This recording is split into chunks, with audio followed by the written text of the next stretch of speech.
Hello students. So in the previous lecture we were talking about the digestive system और उस lecture में we didn't talk about the glands. So आज के lecture में glands के बारे में बात कर लेते हैं. ठीक है, तो glands की अगर बात करते हैं तो दो चीज़ें आपको काफ़ी अच्छे से याद रखनी है. That is, there are two types of glands. One is termed as exocrine gland and another is termed as endocrine gland. One is termed as exocrine gland, another is termed as endocrine gland. Now, what is the difference between the exocrine and endocrine gland? तो सबसे major difference है that they do not have a duct. When you talk about the endocrine gland, इसके पास duct मतलब tube नहीं होता है. Okay? तो यहाँ पे मैं लिखता हूँ it is ductless gland. कौन सा gland है? Ductless gland है. और यहाँ पे मैं लिखूंगा duct is present. ओके यहाँ पे डक्ट एब्सेंट है, यहाँ पे डक्ट प्रेजेंट है. Okay we put it as duct is absent. ठीक है, अब यार प्रेजेंट है एब्सेंट उससे क्या फर्क पड़ेगा? ठीक है, फॉर एग्जांपल चलो there's a टैप. ठीक है, नल है और नल से आपको क्या करना है? You need to flower the pots. ठीक है, आपको you need to water the flowers not the pots. Okay, तो आप क्या करोगे? अगर नल एक जगह पे है और दूसरी जगह पे क्या है, there are lots of flowers. ठीक है, गार्डन में, तो आपके पास पाइप नहीं है, क्या नहीं है? डक्ट नहीं है. तो आप क्या करोगे? आप नल को चालू कर दोगे. जैसे नल चालू होगा तो पानी नीचे गिरेगा, पानी नीचे गिरते गिरते फ्लो करता करता आपके गार्डन में फैल जाएगा और आपका पूरा गार्डन भी गीला हो जाएगा. प्लस जहाँ पे प्लांट्स थे, ओके, उन प्लांट्स को भी पानी मिल जाएगा because there is no tube, there is no pipe. But यहाँ पे अगर मैं बात करता हूँ एक्सोक्राइन ग्लैंड्स की बात करें तो एक्सोक्राइन ग्लैंड्स में क्या होता है? ट्यूब होती है, that's a pipe.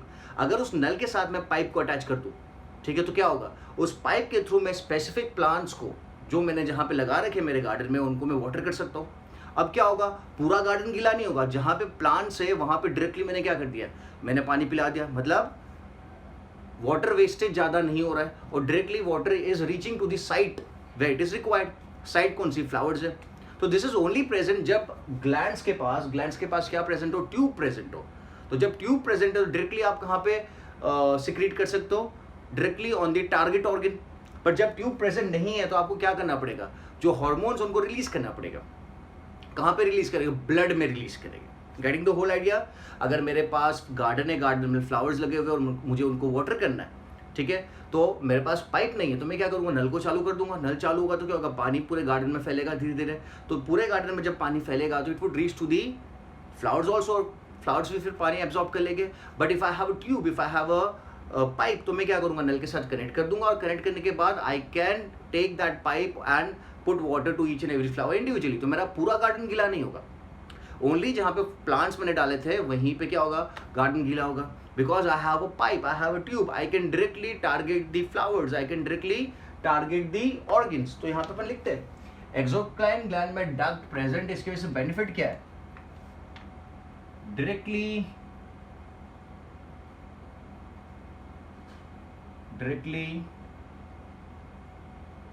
organs can be targeted.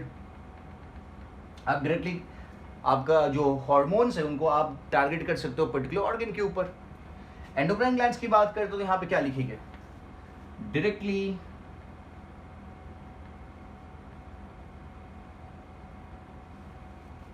organs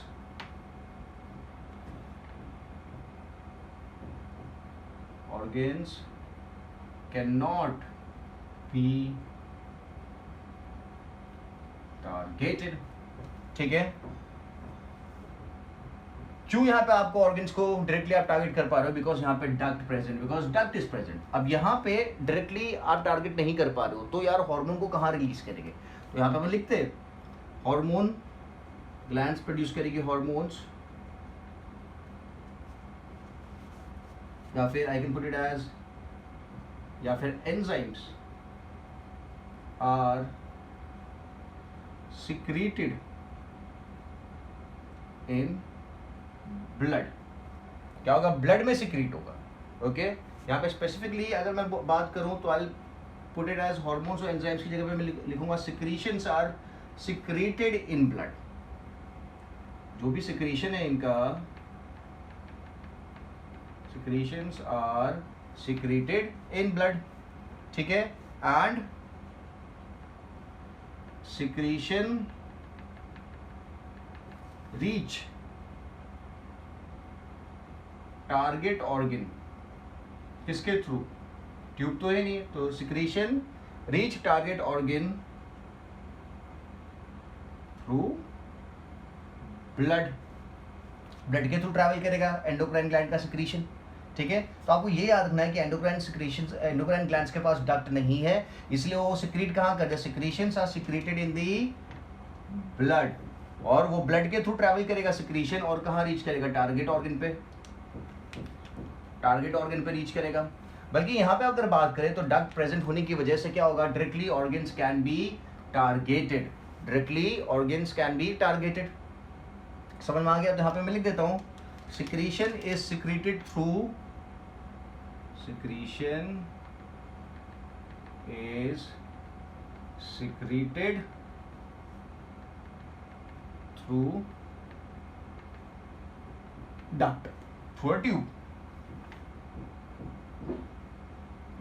clear है। जैसे कि एक एग्जांपल की बात करते हैं सलाइवा, तो सलाइवा जो आपके माउथ में सिक्रीट होता है वो ब्लड के अंदर सिक्रीट नहीं हो रहा, डायरेक्टली आपके माउथ के अंदर सिक्रीट हो रहा है। तो सलाइवरी ग्लैंड जो है वो कौन सी ग्लैंड हो गई, एक्सोक्राइन ग्लैंड हो गई। सलाइवरी ग्लैंड के पास डक्ट प्रेजेंट है, क्या प्रेजेंट है, डक्ट प्रेजेंट है।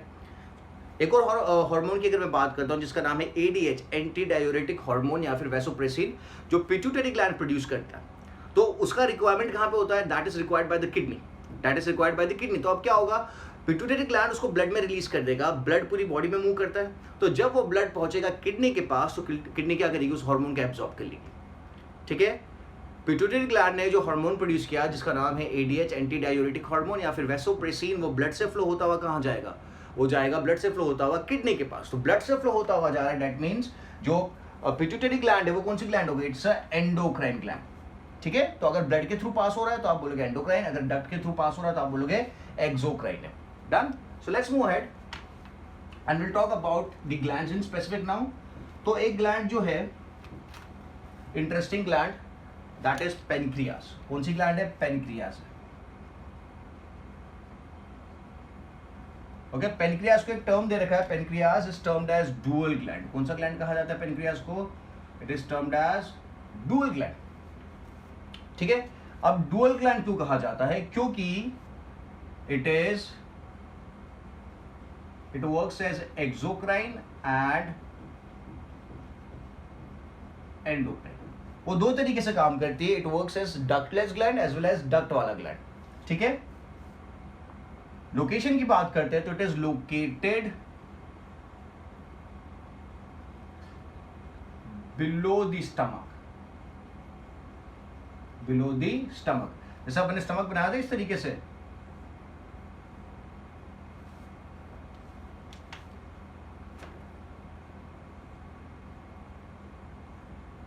यहां पे स्मॉल इंटेस्टाइन चालू हो जाता है, तो जो पेनक्रियास ग्लैंड है उसका लोकेशन होता है इधर, okay. The location is here, मतलब मैं बोल सकता हूं below the stomach and about the intestine, ठीक है। या फिर in between the stomach and the intestine भी अपन बोल सकते हैं। मैं यहाँ पे वो भी लिख देता हूं, इन बिटवीन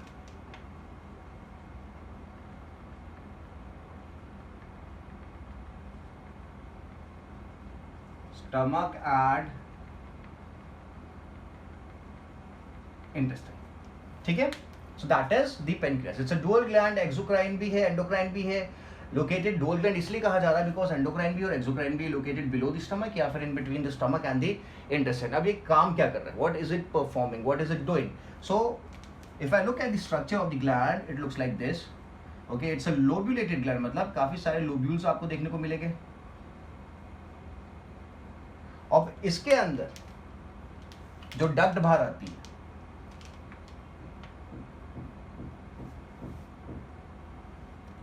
जो डक्ट बाहर आएगी यहां से, that duct is known as the pancreatic duct. क्या बोलेंगे उस डक्ट को, the duct is going to be termed as pancreatic duct.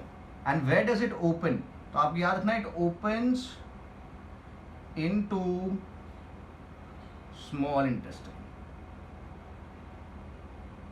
और स्मॉल इंटेस्टाइन में भी स्पेसिफिकली कहाँ पे, तो आपको याद रखना है डिओडेनम में। कहाँ पे, डिओडेनम वाला जो पोर्शन था वहाँ पे, ठीक है। अभी ये जो पेनक्रियास है इसके पास दो टाइप के सेल्स है। कौन से टाइप के सेल है? Two types of cells, two types of cell कहाँ पे प्रेजेंट है? पेनक्रियास में प्रेजेंट है। एक जो ग्रुप ऑफ सेल्स है उसे कहा जाता है आइलेट्स ऑफ लैंगरहांस। क्या कहा जाता है? Islets of,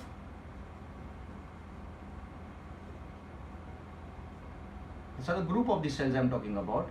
It is termed as islets of Langerhans. Two types of cell और two categories of cell आप बोल सकते हो। तो एक ग्रुप जो है, one group of cells is known as islets of Langerhans. Okay, I'll take this.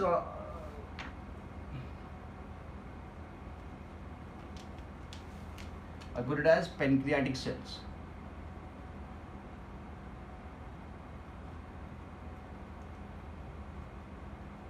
So pancreatic cell का एक जो ग्रुप है उसे कहा जाता है islets of Langerhans. Okay, it consists of alpha cell and delta cell. It consists of alpha cell and delta cell. ठीक है, alpha cell and delta cell. Alpha cell secrete करते हैं एक चीज को that is termed as glucagon. क्या कहा जाता है उसे? ग्लूकागॉन कहा जाता है। और डेल्टा सेल है वो प्रोड्यूस करते हैं एक hormone that is insulin. So alpha cell produce glucagon and delta cell produce insulin. अब आपको याद होता है कि यार ये किस काम में आता है, ठीक है। तो आपने जो अपने फर्स्ट लेक्चर में बात करी थी कि जो सिंपल फूड बनाता है, जो शुगर बनी थी आपकी बॉडी में, उसको आपके ब्लड में सप्लाई किया जाता है, ओके। और फिर ये जो शुगर्स है इनको सेल एब्जॉर्ब करते हैं।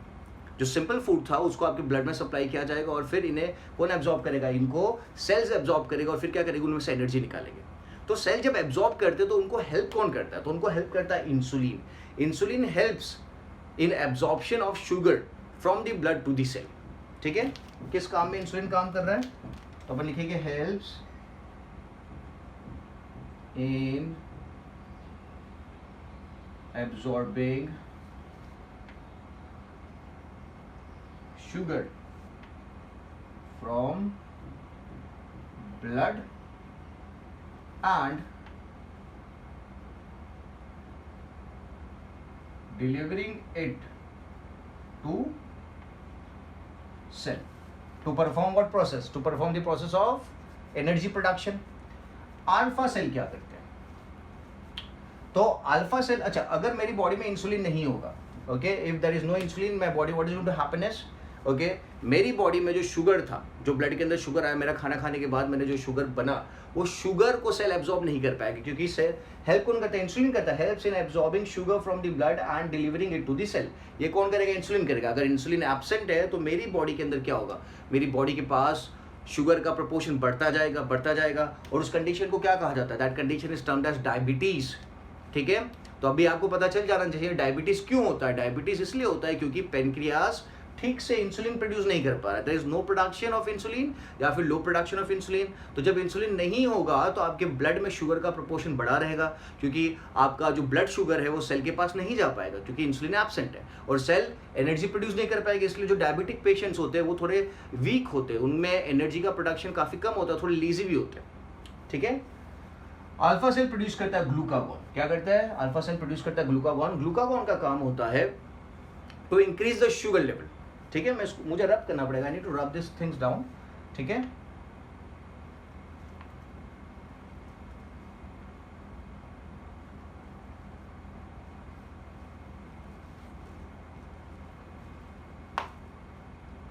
ओके, ग्लूकागॉन क्या करता है? तो ग्लूकागॉन का काम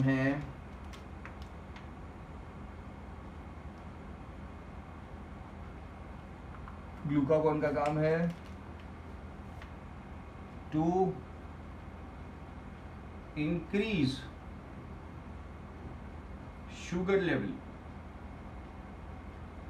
इन ब्लड। ये शुगर लेवल बढ़ाता है और ये क्या करता है? शुगर लेवल कम करता है। Insulin decreases the sugar level क्योंकि वो शुगर कहाँ डिलीवर करता है? सेल के पास, ठीक है। To increase the sugar level in the blood. अब यहाँ पे ये शुगर लेवल कैसे बढ़ाता है? तो इट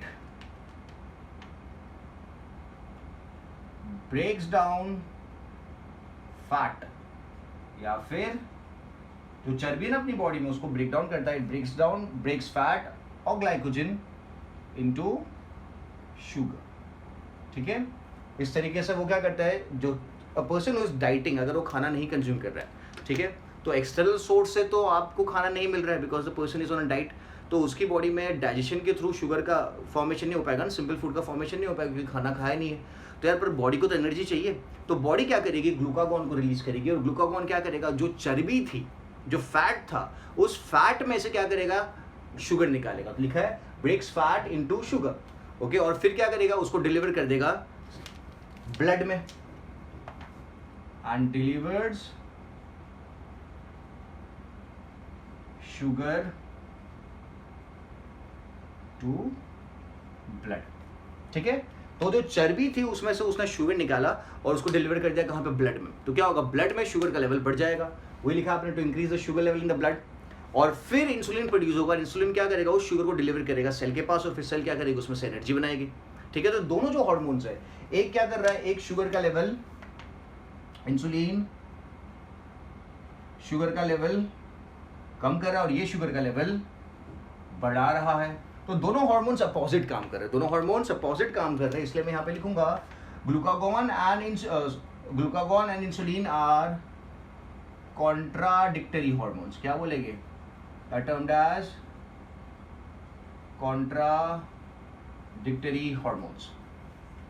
ठीक है, सिंपल एंड इजी, क्योंकि एक शुगर का लेवल कम कर रहा है, दूसरा शुगर का लेवल, सॉरी, एक शुगर का लेवल बढ़ा रहा है, दूसरा कम कर रहा है, इसलिए that termed as contradictory hormones. ठीक है, तो ये एक सेल्स हो गए आइलेट्स ऑफ लैंगरहांस वाले। दूसरे एक सेल्स प्रेजेंट है जिन्हें कहा जाता है पेनक्रियाटिक एक्नी।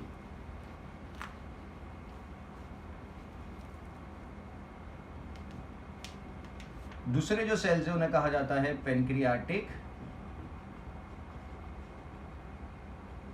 एक्नी। ठीक है, और ये क्या प्रोड्यूस कर रहे हैं, ये क्या सिक्रीट कर रहे हैं, तो ये सिक्रीट कर रहे हैं पेनक्रियाटिक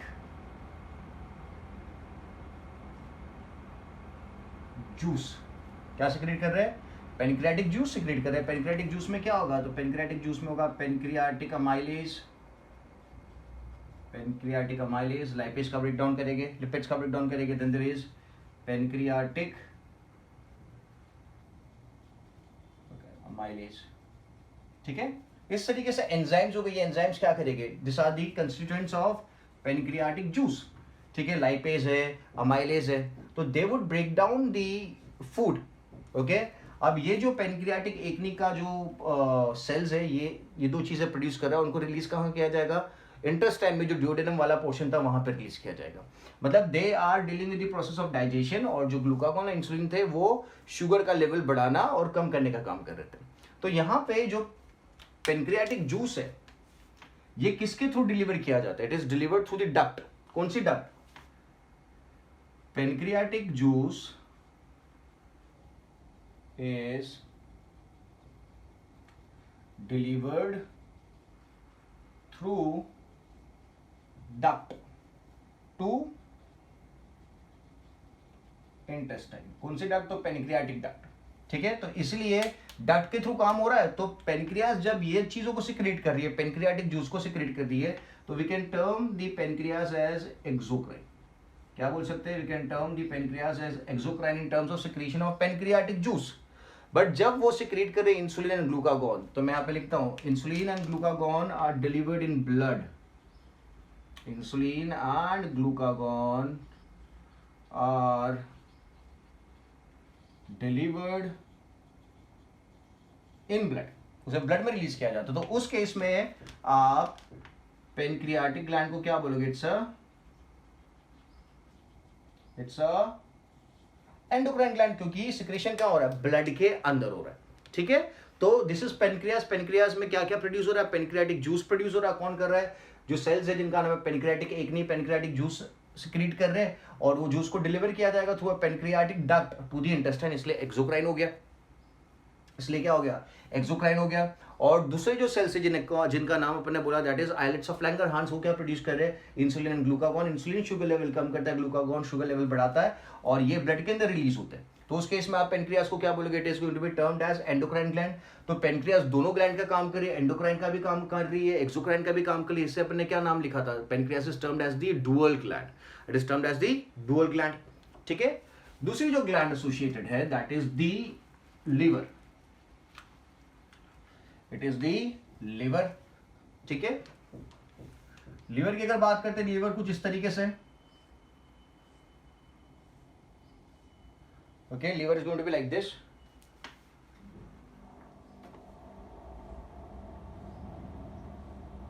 ठीक है, this is liver. Okay, location की अगर बात करते हैं, लोकेशन की अगर बात करते हैं तो लोकेशन कहां पे है? Located at the side of stomach बोल सकते हैं। कहां पे बोल सकते हैं? स्टमक बोल सकते हैं। जैसे कि डाइजेस्टिव सिस्टम बनाई थी, ये स्मॉल इंटेस्टाइन वाला पोर्शन आ गया, यहाँ पे कौन होगा? यहाँ पे होगा पेनक्रियास। तो यहाँ पे कौन है? तो यहाँ पे है लिवर, यहाँ पे स्टमक के साइड में लिवर है। ठीक है,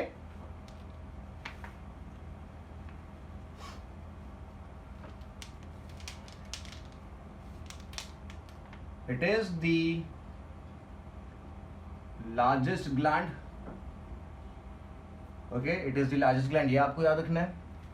दूसरी बात कैसे याद रखेंगे? It secretes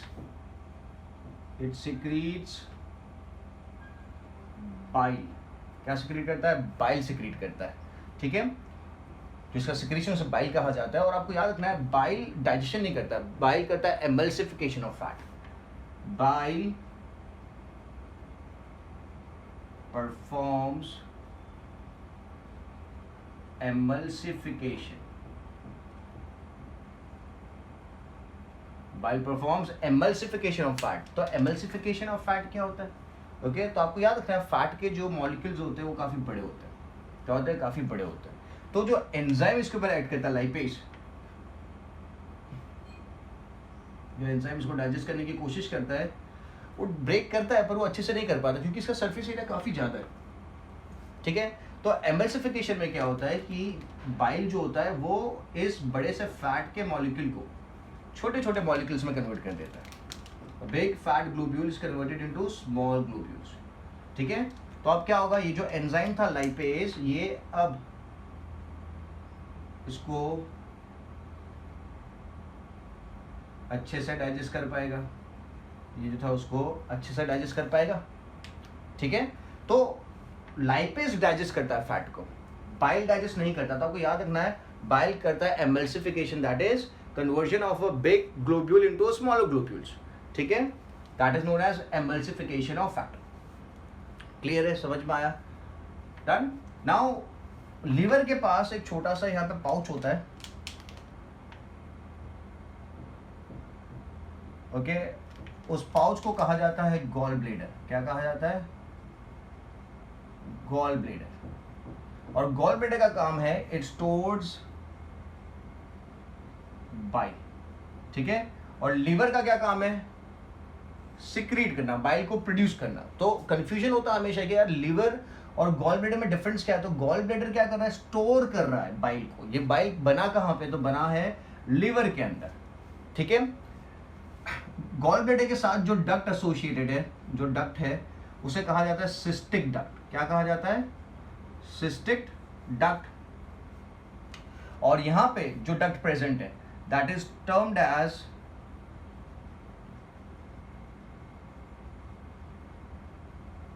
hepatic duct. क्या कहा जाता है? cystic duct is the duct of gallbladder tube, जो associated है gallbladder के साथ, उसे cystic duct कहा जाएगा। और जो liver के साथ tube associated है, जो secretion में help करेगी, उसे hepatic duct कहा जाएगा। और liver के अंदर की जो cells है ना, liver किससे बना होगा? सेल से ही बना होगा ना, they are going to be cells। तो इन सेल्स का नाम क्या है? तो this cells are termed as hepatic cell बोलते हैं, या फिर they are also termed as hepatocyte. Liver के सेल को क्या कहा जाता है? हेपेटिक सेल बोल सकते हो, या फिर हेपेटोसाइट कहा जा सकता है। तो अगर आपको पूछा जाए कि यार हेपेटोसाइट क्या करता है, आप बोलेंगे वो बाइल बनाते हैं, सिक्रीट करते हैं बाइल को। ठीक है, सो जो लीवर है it is concern with the process of what, it is concern with the process of emulsification of fat, that is conversion of big fat globules into smaller globules so that the enzymes can act on it, that is the process of emulsification. तो आप ये मत बोलना कि यार bile digestion करता है, bile digestion नहीं कर रहा है, बाइल एमल्सिफिकेशन कर रहा है, ठीक है। तो ये चीज भी अपने याद रखिए, गॉल ब्लैडर क्या कर रहा है, स्टोर कर रहा है बाइल को, और गॉल ब्लैडर के साथ जो डक्ट है उस डक्ट को क्या कहा जाता है, सिस्टिक डक्ट कहा जाता है, ठीक है। और जो लिवर के साथ डक्ट एसोसिएटेड है उस डक्ट को क्या कहा जाता है, हेपेटिक डक्ट कहा जाता है, क्या कहा जाता है, हेपेटिक डक्ट कहा जाता है, ठीक है। अब होता क्या है, ये जो हेपेटिक डक्ट है, हेपेटिक डक्ट मिलता है सिस्टिक डक्ट के साथ, किसके साथ, सिस्टिक डक्ट, और ये दोनों मिलके बनाते हैं एक common duct which is termed as common bile duct, ठीक है। क्या बनता है, कॉमन बाइल डक्ट बनता है। ये कॉमन बाइल डक्ट जाके बाइंड करता है पेनक्रियाटिक डक्ट के साथ, किसके साथ, पेनक्रियाटिक डक्ट के साथ। और जब कॉमन बाइल डक्ट और पेनक्रियाटिक डक्ट मिलते हैं, फ्यूज होते हैं, तो जो स्ट्रक्चर बनता है उसे कहा जाता है common bile hepato pancreatic duct. क्या कहा जाता है, हेपेटो पेनक्रियाटिक डक्ट कहा जाता है। ओके मतलब हेपेटोपेनक्रियाटिक डक्ट में आपका बाइल भी ट्रैवल करेगा और पेनक्रियाटिक जूस भी ट्रैवल करेगा। और ये हेपेटोपेनक्रियाटिक डक्ट ओपन कहां पे होता है, तो इट ओपन्स इनटू दी, ये भी इंटेस्टाइन में ओपन होगा, और कौन सा रीजन, तो डियोडेनम वाला reason,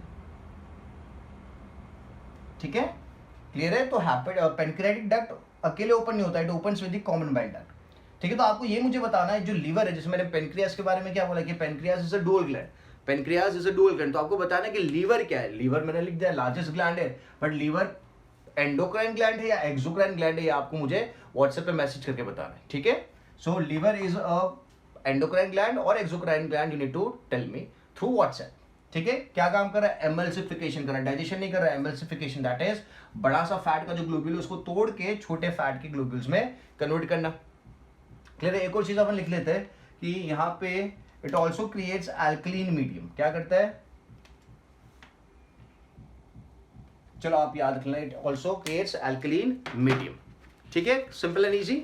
so let's move ahead and now will talk about the process of respiration, will talk about the process of respiration. आप ऑक्सीजन को ब्रीथ करते हो, क्यों ब्रीथ करते हो, ठीक है, why are you breathing in oxygen, ठीक है। So let's talk about it, why are we doing so. So now आप ब्रीथ करते हो ऑक्सीजन, और वो ऑक्सीजन यूज में आता है किस प्रोसेस के लिए, that oxygen use for the process of aerobic respiration, okay. So aerobic respiration के प्रोसेस में यूज में आता है। सो किस तरीके से, लेट्स टॉक अबाउट इट।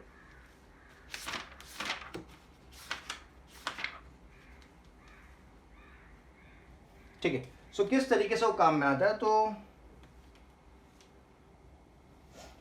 मैं बता रहा था कि रेस्पिरेशन जो है that is one of the process, that is internal respiration and external respiration, internal respiration and external respiration, ठीक है। तो एक्सटर्नल रेस्पिरेशन में क्या होता है, so that is the exchange of gas from outer environment,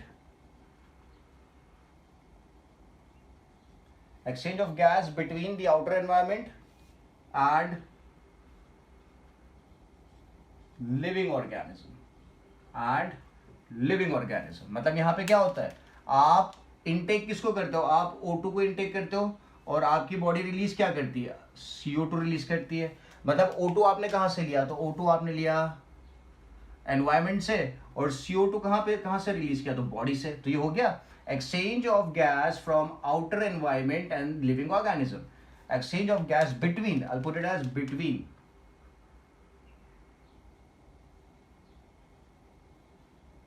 between outer environment and living organism, तो आप O2 को यूज करते हो और CO2 को क्या करते हो, बॉडी से बाहर रिलीज करते हो। तो यार O2 तो आपने एटमॉस्फेयर से ले लिया, ठीक है, पर ये CO2 आपकी बॉडी में कहाँ से है, CO2 आपकी बॉडी में कहाँ से है, तो वो भी देख लेंगे आज कहाँ से आता है, ठीक है। तो ये हो गया एक्सटर्नल रेस्पिरेशन। आप इस प्रोसेस को क्या बोलते हो, we also term it as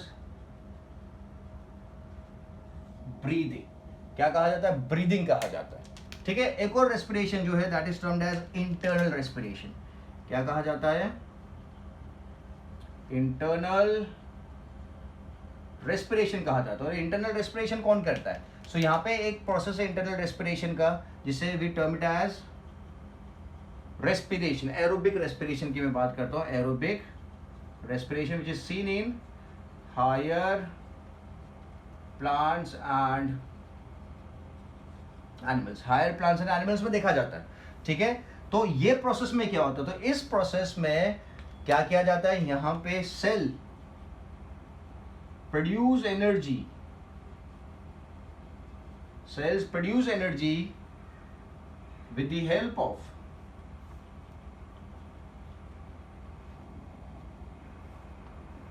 oxygen. Okay, यहां पे सेल्स क्या करते हैं, एरोबिक रेस्पिरेशन में जो हायर प्लांट्स और एनिमल्स के सेल्स है वो क्या करते हैं, सेल प्रोड्यूस एनर्जी, कौन सी एनर्जी, एटीपी, अपनी बात हुई थी, ओके, एटीपी प्रोड्यूस करते हैं, okay, with the help of O2 जो आपने इनहेल किया। सो ये जो हो रहा है ये कौन से लेवल पे हो रहा है, this is happening at the cellular level, okay, cell के अंदर हो रहा है, तो मैं इसको बोल सकता हूँ दिस इज सेल्यूलर रेस्पिरेशन भी बोल सकता हूँ, समझ में आया, this is also termed as cellular respiration. Okay, ये क्या हो रहा है, एक्सटर्नल लेवल पे हो रहा है, आपकी नोज पार्टिसिपेट कर रही है, आपकी लंग्स पार्टिसिपेट कर रही है वाली प्रोसेस में, और उसके बाद जब ऑक्सीजन आपकी बॉडी के अंदर आ गया तो उसे ट्रांसफर किया जाएगा किसके पास, सेल के पास, किसके थ्रू, ब्लड के थ्रू। और आपका ऑक्सीजन को ब्लड में कौन कैरी करता है, तो हीमोग्लोबिन कैरी करता है, the oxygen is carried in the blood by haemoglobin, ठीक है। तो सेल्यूलर रेस्पिरेशन में क्या किया जाएगा, एनर्जी प्रोड्यूस की जाएगी, क्लियर है। So I talk about the cellular respiration first, आपको ब्रीदिंग तो समझ में आ गया, ओके, फिर अपने एक्सटर्नल रेस्पिरेशन की बात करते हैं। अब सेल्यूलर रेस्पिरेशन में क्या होता है, ध्यान से सुनना, आपने जो सिंपल फूड बनाया था, ओके, जो बॉडी ने सिंपल फूड का फॉर्मेशन किया था, उस सिंपल फूड को कन्वर्ट किया जाता है, just a second guys,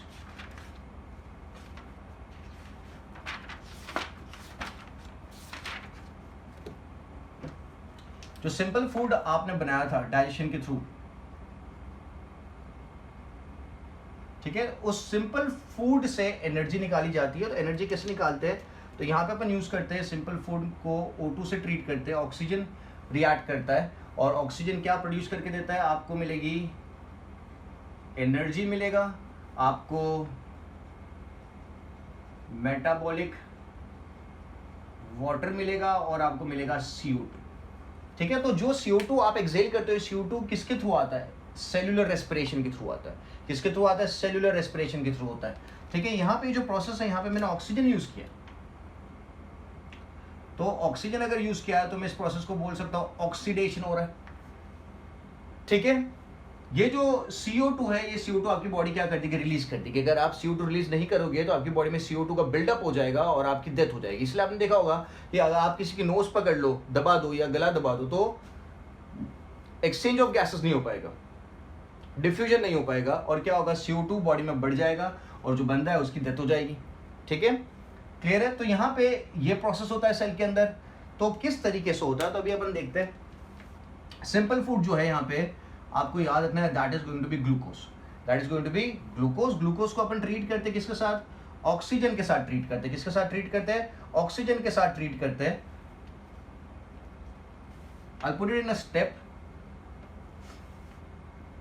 glucose को ब्रेक डाउन किया जाता है, ग्लूकोज जो सिंपल, उसको और सिंपल बनाया जाता है with the help in this cytoplasm, और जो चीज मिलती है उसे कहा जाता है पायरुविक एसिड। क्या मिलता है, पायरुविक एसिड मिलता है। अगर ग्लूकोज का फॉर्मूला देखें तो ग्लूकोज का फॉर्मूला है C6H12O6, मतलब 6 कार्बन है, और जो पायरुविक एसिड बनता है या फिर पायरुवेट बनता है उसके पास है C3H4O3। This is the formula for pyruvic acid या फिर पायरुवेट, ठीक है। अभी ग्लूकोज का ब्रेकडाउन किया और बनाया पायरुविक एसिड या फिर पायरुवेट। ये जो स्टेप है इसे कहा जाता है ग्लाइकोलाइसिस। क्या कहा जाता है, ग्लाइकोलाइसिस। और आपको ये याद रखना है कहाँ पे होता है, तो ये होता है सेल के साइटोप्लाज्म में। It is taking place in the cytoplasm of the cell, और इस प्रोसेस के लिए ऑक्सीजन रिक्वायर्ड नहीं है, इस प्रोसेस के लिए ऑक्सीजन रिक्वायर्ड नहीं है। जो नेक्स्ट प्रोसेस है पायरुविक एसिड से, अब पायरुविक एसिड का फर्दर ब्रेकडाउन किया जाता है, और जब पायरुविक एसिड का फर्दर ब्रेकडाउन किया जाता है तो अपन बनाते हैं, इससे अपन को मिलता है केमिकल एनर्जी। क्या मिलती है? केमिकल एनर्जी मिलती है, और उस केमिकल एनर्जी का नाम क्या है? एटीपी। क्या है? एटीपी नाम है इसका, ठीक है। दूसरी क्या चीज मिलती है? दूसरा मिलता है मेटाबॉलिक वाटर, जो मैंने लिखा है यहाँ पे, metabolic water, okay, which is H2O, ठीक है। और तीसरी क्या चीज मिलती है? दिस इज CO2, ओके, तीसरी is CO2, that is carbon dioxide. तो अपनी बॉडी के लिए ये दोनों चीजें क्या है? वेस्ट है। The body is going to get rid of the metabolic water and CO2, maybe this is released through the urine, इसके थ्रू आप निकाल सकते हो, और CO2 को आप एक्सहेल कर देते हो। अपनी बॉडी यूज करेगी energy, that is chemical energy, ATP. ATP का फॉर्म मैंने आपको दिया था adenosine triphosphate, and each ATP is going to give you 7.5 kilo calories. कितना मिलेगा? हर एक एटीपी से अपन को मिलता है 7.5 किलो कैलोरीज ऑफ एनर्जी, ठीक है। तो ये जो प्रोसेस है यहां पे, इस स्टेप पे वी यूज ऑक्सीजन, यहां पे यूज किया जाता है ऑक्सीजन। जो ऑक्सीजन आपने ब्रीथ किया था उसको ये वाले प्रोसेस में यूज किया जाएगा, और तब जाके आपको क्या मिलेगा? एनर्जी। और ये प्रोसेस कहां हो रहा है? पायरुविक एसिड से केमिकल एनर्जी बनाने वाला प्रोसेस जो हो रहा है, that is taking place in the mitochondria. कहां पे? माइटोकॉन्ड्रिया में होता है। इसलिए माइटोकॉन्ड्रिया को क्या कहा जाता है? Power house of the cell कहा जाता है। क्या कहा जाता है? Power house of the cell. समझ में आया? सो ग्लूकोज जो आपने बनाया था, आपने कॉम्प्लेक्स टू सिंपल फूड में ग्लूकोज बनाया था आपके डाइजेस्टिव सिस्टम ने, उसको ट्रांसफर किया जाता है पायरुविक एसिड में, ओके। और ये सब प्रोसेस कहाँ होता है? साइटोप्लाज्म में होता है। ऑब्वियसली यहाँ पे एंजाइम्स बहुत इंपॉर्टेंट काम करते हैं। और फिर जब पायरुविक एसिड मिलता है तो पायरुविक एसिड को ट्रांसफर किया जाता है कहाँ पे? माइटोकॉन्ड्रिया में। और माइटोकॉन्ड्रिया क्या करता है? उसमें से एनर्जी निकालता है। तो कितनी एनर्जी निकालता है? तो टोटल एनर्जी जो काउंट है, टोटल एटीपी जो बनते हैं, दैट इज 38 एटीपी, ठीक है। बुक में दो वैल्यूज लिखी है, 38 भी लिखा है, 36 भी लिखा है, पर मैं आपको बता दूं टोटल जो है वो कितना है? 38 है। और नेट गेन कितना है? तो नेट गेन है 36 एटीपी। अब what is net gain? Okay, तो मैंने जैसे कि ये पूरा बायोकेमिकल एक्टिविटी करा, तो बायोकेमिकल एक्टिविटी में एनर्जी तो चाहिए ना। भले इस एक्टिविटी के थ्रू आप एटीपी एनर्जी प्रोड्यूस कर रहे हो, बट उस एक्टिविटी को परफॉर्म करने के लिए भी एनर्जी चाहिए। तो there is use of 2 ATP during this process, okay, there is use of 2 ATP during this process. इसीलिए जो टोटल एटीपी आए थे 38, उसमें से आप 2 माइनस कर दो, तो नेट गेन कितना हो गया? 36 हो गया, ठीक है। तो this is the difference between 38 and 36। Total count of energy produced is 38 ATPs and net count is 36 ATPs, ठीक है। सो अपनी बॉडी के अंदर हर एक सेल जो, each and every cell of our body is performing this process. This process is continuously happening inside our body. समझ में आया? Because you continuously breathe in oxygen. अब आपको पता चल गया कि अगर आप ऑक्सीजन ब्रीथ नहीं करोगे तो आप एनर्जी प्रोड्यूस नहीं कर पाओगे, भले आपने कितना भी खाना खाया हो, बट अगर you are not taking up oxygen, you are not able to produce energy. या फिर उल्टा भी आप कर लो, आप कितना भी ऑक्सीजन ले लो पर आपके पास खाना नहीं है, आपने खाना खाया नहीं है, तो आपकी बॉडी एनर्जी प्रोड्यूस नहीं कर पाएगी, और एनर्जी प्रोड्यूस नहीं होगी तो आपकी डेथ हो जाएगी। या फिर CO2 का प्रपोर्शन भी बढ़ जाता है, आप ब्रीथ नहीं कर पा रहे हो, एक्सचेंज ऑफ गैसेज नहीं कर पा रहे हो, तो भी क्या होगा? आपकी डेथ हो जाएगी। So this is the importance of oxygen, that is the reason we breathe. ये जो पूरा प्रोसेस आपने देखा, this is termed as cellular respiration. क्या कहा जाता है इसे? सेल्यूलर रेस्पिरेशन कहा जाता है। और यहाँ पे मैंने ऑक्सीजन यूज किया, ओके। तो अगर मैं ऑक्सीजन यूज करता हूं तो आई टर्म इट एज, ये जो स्टेप है इसको मैं बोल सकता हूं दिस इज एरोबिक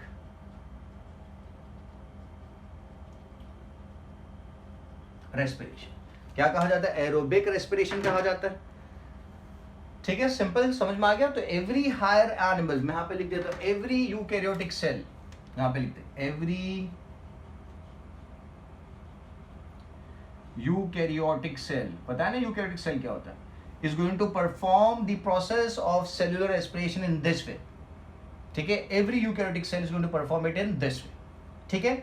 अब अपने पास दूसरे सेल्स भी अवेलेबल है, प्रोकैरियोटिक सेल कहा जाता है। क्या कहा जाता है? प्रोकैरियोटिक सेल कहा जाता है। तो अगर प्रोकैरियोटिक सेल की बात करते हैं तो बैक्टीरिया किस तरीके से सेल्यूलर रेस्पिरेशन करता है, ठीक है। तो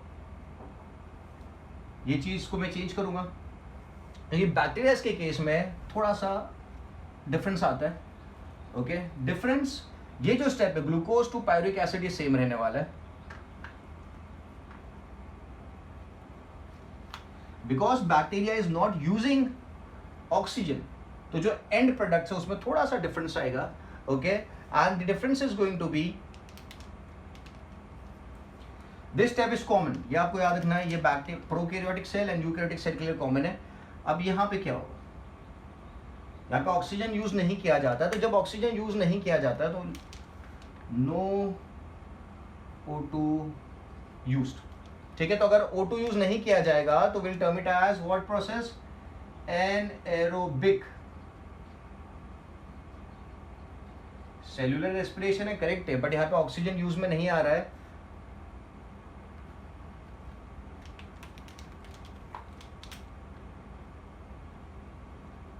ऑक्सीजन इज नॉट यूज्ड, ठीक है, तो we term it as anaerobic respiration. तो जब ऑक्सीजन यूज नहीं किया जाता है तो क्या एंड प्रोडक्ट आएगा, तो एंड प्रोडक्ट आता है इथेनॉल। क्या आता है, इथेनॉल।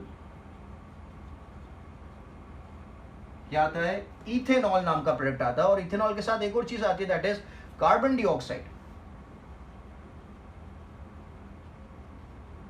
और एनर्जी तो होनी चाहिए, तो एनर्जी आती है, that is very low amount of energy, that is 2 ATP। That is, आप बोल सकते हो 2 ATP ही बनते हैं। कितना बनता है, 2 ATP। और अपने यूकैरियोटिक सेल कितने ATP बनाते हैं, अपने यूकैरियोटिक सेल बनाते हैं 38 ATP, और ये बनाते हैं सिर्फ 2 ATP, मतलब काफी ज्यादा कम एनर्जी हुई। बट बैक्टीरिया तो काफी स्मॉलर ऑर्गेनिज्म है, यूनिसेल्युलर ऑर्गेनिज्म है, प्रोकैरियोटिक, तो उसको तो इतनी ज्यादा एनर्जी रिक्वायर्ड नहीं जितनी अपन को रिक्वायर्ड है। We are multicellular organisms and we perform a lot of biochemical activities, तो इसलिए अपनी एनर्जी डिमांड ज्यादा है। सो एक ग्लूकोज मॉलिक्यूल से अपन प्रोड्यूस करते हैं 38 ATPs, और बैक्टीरिया प्रोड्यूस करेगा सिर्फ 2 ATP। 2 ATPs are enough for the bacteria, ठीक है। तो यहाँ पे एक और चीज जो प्रोड्यूस हो रही है, दैट इज इथेनॉल। इथेनॉल का अगर फॉर्मूला देखें, दैट इज C2H5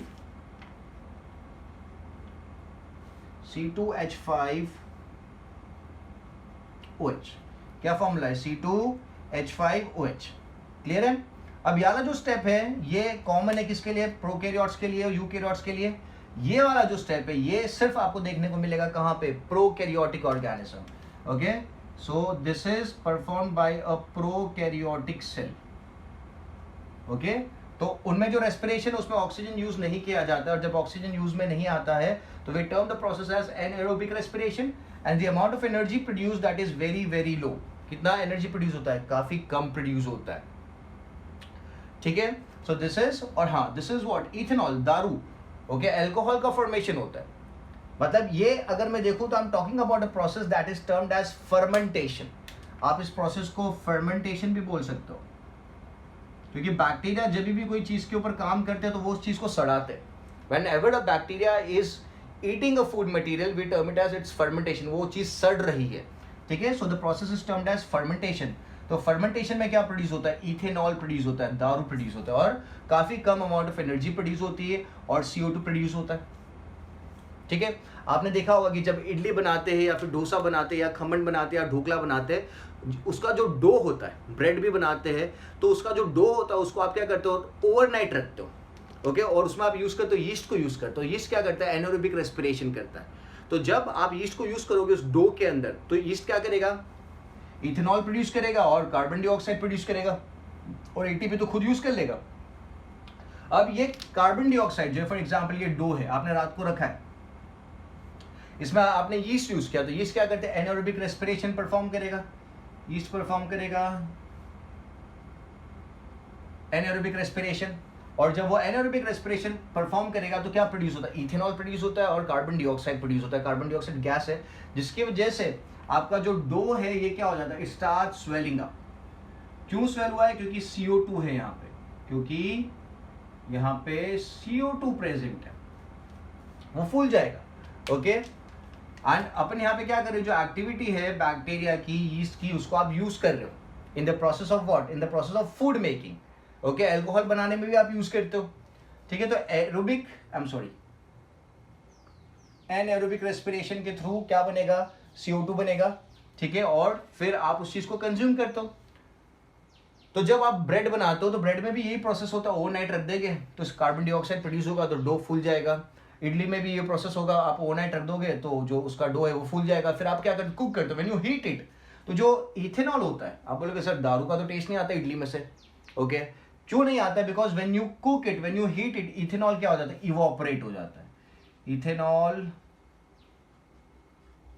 इवोपरेट्स.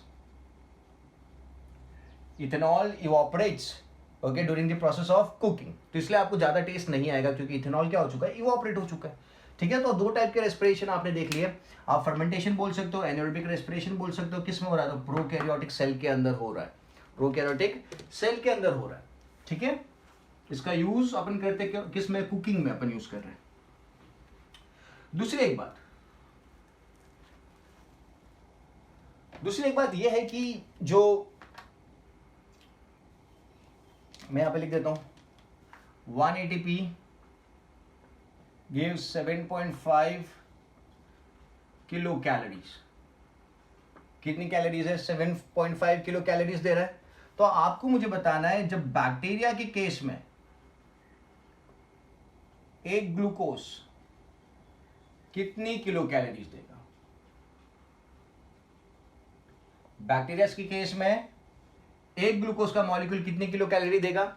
और यूकैरियोटिक सेल, ये प्रोकैरियोटिक होगा ना, यूकैरियोटिक सेल के केस में 1 ग्लूकोज मॉलिक्यूल कितना किलो कैलोरीज देगा? ठीक है, ये आपको मुझे व्हाट्सएप करके बताना है कि बैक्टीरिया के केस में अगर एक ग्लूकोज का ब्रेकडाउन हो रहा है तो कितनी एनर्जी बन रही है, यूकैरियोटिक सेल का केस में अगर एक ग्लूकोज का ब्रेकडाउन हो तो कितनी कैलोरीज बनती है. ठीक है, नाउ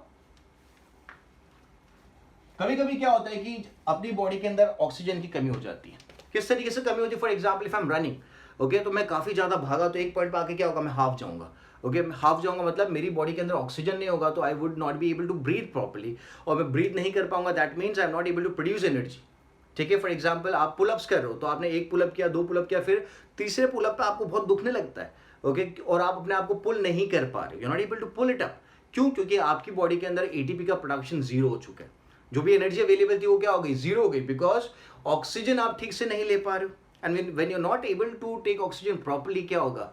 आपकी बॉडी में एटीपी का प्रोडक्शन नहीं हो पाएगा. क्या नहीं हो पाएगा? नहीं हो पाएगा. मैं स्पेसिफिकली लिखूंगा अपने मसल के साथ. जो अपने मसल सेल्स होते हैं उनके अंदर क्या होता है? अगर आपके सेल के पास इनफ अमाउंट ऑफ ऑक्सीजन नहीं है तो जो पायरुविक एसिड है या फिर पायरुवेट है, मैं पायरुवेट से चालू कर रहा हूं, उसका ब्रेकडाउन किया जाएगा. ऑक्सीजन एब्सेंट है, एनारोबिक रेस्पिरेशन होगा. ओके, तो ऑक्सीजन एब्सेंट होने की वजह से क्या होता है? जो प्रोडक्ट होते हैं वो चेंज हो जाते हैं. तो प्रोडक्ट में क्या मिलता है? So what do we get is we gate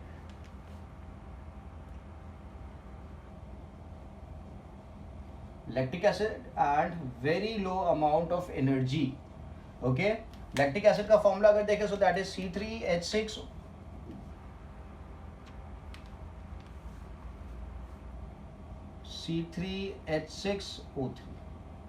C3H6O3.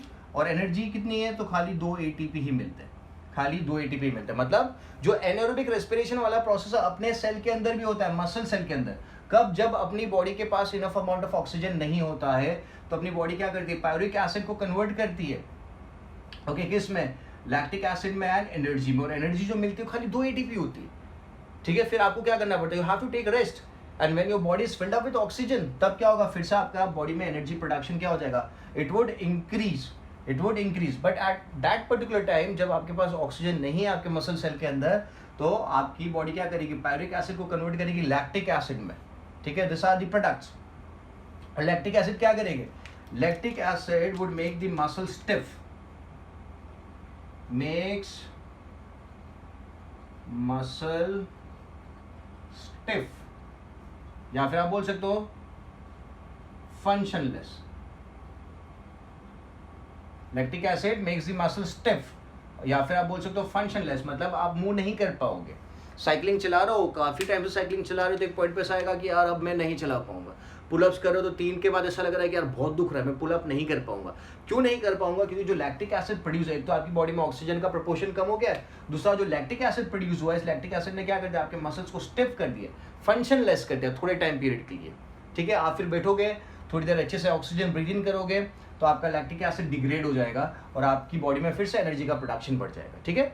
तो प्रोकैरियोटिक सेल्स तो एनाएरोबिक रेस्पिरेशन करते ही है, बट अपार्ट फ्रॉम दैट अपने सेल्स भी, मसल सेल अपनी बॉडी में प्रेजेंट है, एनिमल्स की बॉडी में प्रेजेंट है, वो भी क्या करेंगे, वो भी कर सकते हैं एनाएरोबिक रेस्पिरेशन अगर उनको ऑक्सीजन ठीक से नहीं मिलता। बट दोनों के केस में प्रोडक्ट अलग अलग है। बैक्टीरिया के केस में आपको क्या मिल रहा था, आपको इथेनॉल मिल रहा था, आपको कार्बन डाइऑक्साइड मिल रहा था, आपको एनर्जी मिल रही है, बट यहाँ पे क्या मिल रहा है, प्रोकैरियोटिक सेल मतलब prokaryotic cell sorry muscle cell मतलब कौन सा सेल हुआ, यूकैरियोटिक सेल हुआ। तो उसके केस में आपको क्या मिल रहा है, आपको मिल रहा है लैक्टिक एसिड एंड एनर्जी, ठीक है, क्लियर है। लैक्टिक एसिड क्या करेगी, आपके मसल को स्टिफ कर देगी और फंक्शन लेस कर देगी। Done, simple and easy.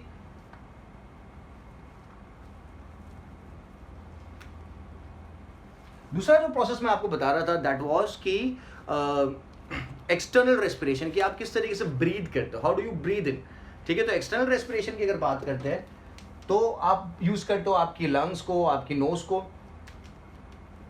एक बात और याद रखो, मैं ये बोल रहा था कि व्हाट यू कॉल बैक्टीरिया में जो पूरा प्रोसेस है रेस्पिरेशन का that is taking place in the cytoplasm. याद रखना है आपको, प्रोकैरियोट्स में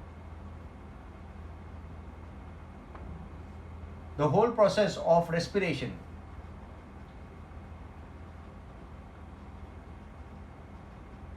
takes place in cytoplasm. Respiration takes place in cytoplasm और यूकैरियोट्स में दो जगह पे होता है, दैट इज द साइटोप्लाज्म। जो फर्स्ट स्टेप था वो साइटोप्लाज्म में होता है, सेकंड स्टेप कहाँ होता है, सेकंड स्टेप होता है माइटोकॉन्ड्रिया में,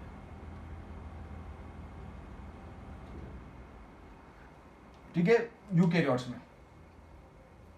प्रोकैरियोट्स में पूरा के पूरा कहाँ हो रहा है, साइटोप्लाज्म में। और आपको पता है क्यों ऐसा है, बिकॉज जो प्रोकैरियोटिक सेल्स होते हैं उनके पास ऑर्गेनेल्स एब्सेंट होते हैं, उनके पास माइटोकॉन्ड्रिया नहीं है, तो पूरा प्रोसेस कहाँ होगा, सेल के साइटोप्लाज्म में होगा प्रोकैरियोट्स के।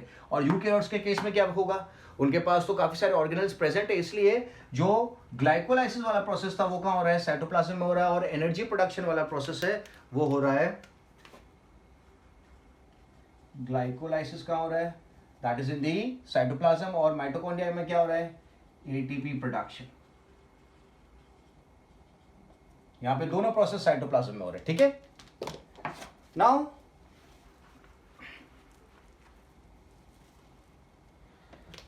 अगर प्रोसेस ऑफ ब्रीदिंग की बात करते हैं तो प्रोसेस ऑफ ब्रीदिंग में आपको याद रखना है there is a tube, okay.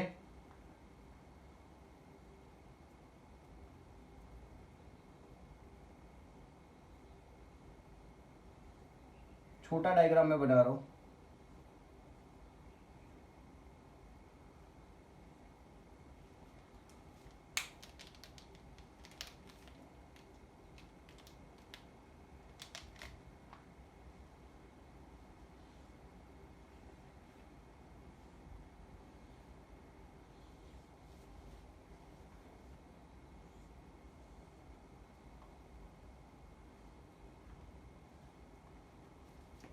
ठीक है। यहाँ पे मैं एक और चीज दिखाता हूँ which is not important, but this is your buccal cavity. ये बकल कैविटी वाला पैसेज है आपका, ठीक है।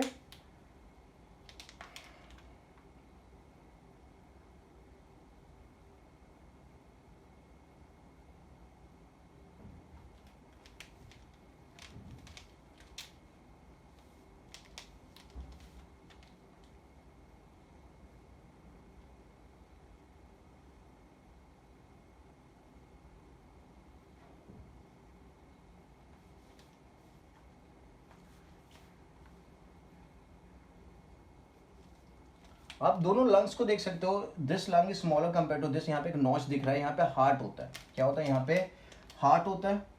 और इस चीज को अगर मैं फर्दर डिवाइड करूं,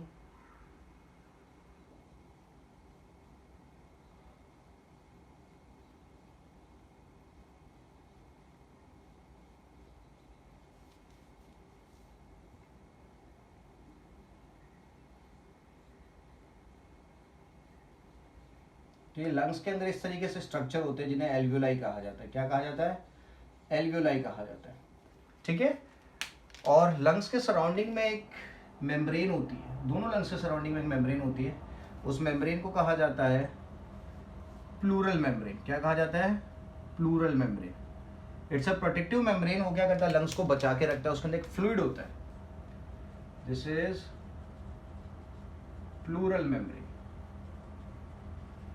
What does it consist of? It consists of a fluid which protects the lung from any of the shock. Heart है, हार्ट के सराउंडिंग में भी फ्लूइड होता है जो हार्ट को शॉक से बचाता है, इंजरी से बचाता है। ओके, तो ये जो फ्लूइड का नाम क्या है? फ्लूइड का नाम है प्लूरल फ्लूइड। क्या प्रेजेंट है? प्लूरल फ्लूइड प्रेजेंट है। मेम्ब्रेन का नाम क्या है? प्लूरल मेम्ब्रेन प्रेजेंट है। Okay, this is the right lung, this is the left lung. आपको इस तरीके से देखना है, राइट एंड लेफ्ट। ओके, यहाँ पे कौन सी चीज़ का लोकेशन है? तो यहाँ पे मैंने बोला there is going to be presence of the heart. Okay, यहाँ पे हार्ट आ जाएगा। तो ये जो जगह है हार्ट के लिए उसे कहा जाता है कार्डियक नॉच। क्या कहा जाता है? कार्डियक नॉच कहा जाता है। और नीचे की तरफ अगर आप देखो, लंग्स के नीचे की तरफ, तो एक मेम्ब्रेनस स्ट्रक्चर है। क्या है? एक मेम्ब्रेनस स्ट्रक्चर, जिसे डायफ्राम कहा जाता है। क्या कहा जाता है? डायफ्राम कहा जाता है। ठीक है, तो मैं भी यहाँ पे लेबल कर देता हूँ, this is the nasal cavity, इसे नेसल कैविटी कहा जाता है। ये जो ओपनिंग है आपकी नोज में जो होता है, that is opening is known as nostril. ठीक है, यहाँ पे क्या कहा जाएगा? This is the common passage, pharynx जिसे कहा जाता है। ठीक है,